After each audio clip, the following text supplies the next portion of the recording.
Hello friends, మనం APPSC group 2 screening టెస్ట్లో previous year questions చూస్తున్నాం కదా. నెక్స్ట్ క్వశ్చన్ చూద్దాం. నెక్స్ట్ క్వశ్చన్ వచ్చి lottery committee 1817 of the British rule was related to. అంటే మనకి ఇక్కడ ఏం లేదు, బ్రిటిష్ రూల్లో మనకు ఒక కమిటీ ఇచ్చారు. ఆ కమిటీ దేనికి రిలేటెడ్గా అని క్వశ్చన్ ఇచ్చారనమాట. మనం ఆల్రెడీ చాలా క్వశ్చన్స్ చూసాం. బ్రిటిష్ అడ్మినిస్ట్రేషన్ మీద క్వశ్చన్స్ వస్తున్నాయి అన్నమాట మనకి. ల్యాండ్ రెవెన్యూ సిస్టమ్ కానీ, నెక్స్ట్ రిఫార్మ్స్ కానీ, వీటిల్లో అన్నిటిని ఒకసారి చూసుకోండి. వీటిలో మనకి ఈ టాపిక్ అనేది టౌన్ ప్లానింగ్లో వస్తుందన్నమాట. కలకత్తా టౌన్ ప్లానింగ్లో వస్తుంది లాటరీ కమిటీ 1817 అనేది. సో మనకి ఆప్షన్ 3 అనేది ఆన్సర్ అనమాట, town planning. So lottery committee అనేది మనకి 1817లో ఎస్టాబ్లిష్ అయింది. ఎందుకోసం? Aid the town planning in the Calcutta. So 1817లో మనకి లాటరీ కమిటీ అనేది ఫామ్ అయిందనమాట. ఎందుకు? కలకత్తాని అభివృద్ధి చేయడానికి టౌన్గా. ఈ పేరు ఎందుకు వచ్చింది, లాటరీ కమిటీ అనే పేరు ఎందుకు వచ్చిందంటే, ఈ మనీ అనేది మనకి గవర్నమెంట్ అనేది స్పెండ్ చేయట్లేదు. సో వాళ్ళు ఏం చేస్తారు, పబ్లిక్ లాటరీస్ ద్వారా మనీ రైజ్ చేసి టౌన్ ప్లానింగ్కి యూజ్ చేస్తారనమాట. అందుకే ఈ కమిటీ పేరు లాటరీ కమిటీ. పర్పస్ ఎందుకోసం మనకి చెప్పాం కదా, ఇన్ఫ్రాస్ట్రక్చరు కలకత్తాలో ఏరియాలో మనకి ఇన్ఫ్రాస్ట్రక్చర్ డెవలప్ చేయడానికి రోడ్స్ కానివ్వండి, డ్రైన్స్ కానివ్వండి, వీటికన్నిటికి town planning committee lottery committee అనమాట. ఫండింగ్ ఎక్కడి నుంచి రైజ్ చేస్తున్నారు? పబ్లిక్ లాటరీస్ నుంచి ఫండింగ్ అనేది రైజ్ చేస్తున్నారనమాట. ఏమేమి యాక్టివిటీస్ చేసింది?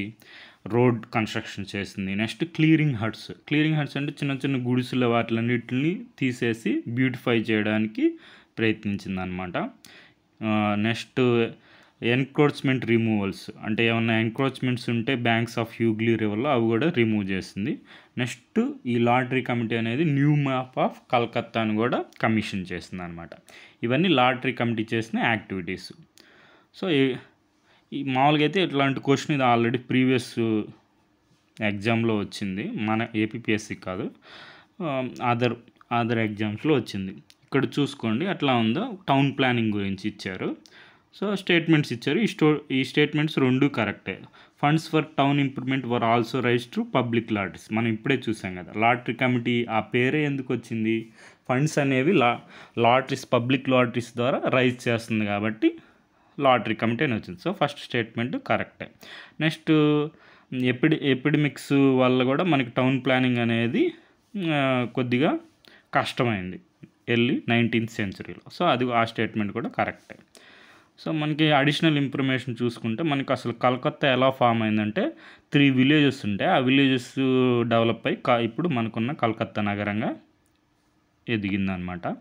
ఆ 3 విలేజెస్ కూడా గుర్తుపెట్టుకోండి నేమ్స్. కాలికట్ట, గోబిందపూర్ అండ్ సుత్తనూతి.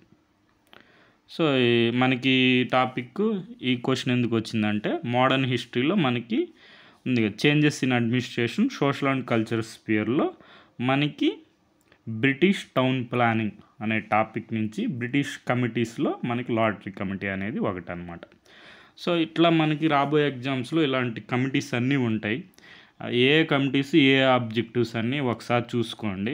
ఎవరు చైర్మన్, అప్పుడు వైస్రాయ్ ఎవరు, అవన్నీ ఒకసారి చూసుకుంటే మనకి రాబోయే ఎగ్జామ్స్లో యూజ్ అవుతాయి. ఇట్లా ఉంటాయి కమిషన్స్, అవన్నీ ఒకసారి చూసుకోండి. ఇది బట్లర్ కమిటీ ఎందుకు? To exam the nature of crown relation with native స్టేట్స్తో మనకి బ్రిటిష్ క్రౌన్ రిలేషన్ ఎలా ఉందని స్టడీ చేయడానికి బట్లర్ కమిటీ వచ్చింది 1927లో. సో ఇలా కమిటీస్ అన్నీ ఒకసారి చూసుకోండి. మనకి సోర్స్ వచ్చి Lucent general knowledge book. Next మనకి ఒక బుక్ రిలీజ్ అయిందనమాట. ఆ బుక్ పేరు వచ్చి shaping of modern Calcutta, the lottery committee years 1817-1830లో. సో ఆ బుక్ మనకి రణబీర్ రాయ్ చౌదరి గారు రాశారు. సో ఆ బుక్ నేమ్లోనే ఉంటుంది అనమాట మనకి, షేపింగ్ ఆఫ్ మోడర్న్ కలకత్తా అని. Lottery committee years 1817-1830. అంటే మనకి ఇది టౌన్ ప్లానింగ్ అనే ఒక ఐడియా వస్తే మనం లాటరీ కమిటీ టౌన్ ప్లానింగ్. మనం ఆన్సర్ చేయొచ్చు. Okay friends, thank you for watching.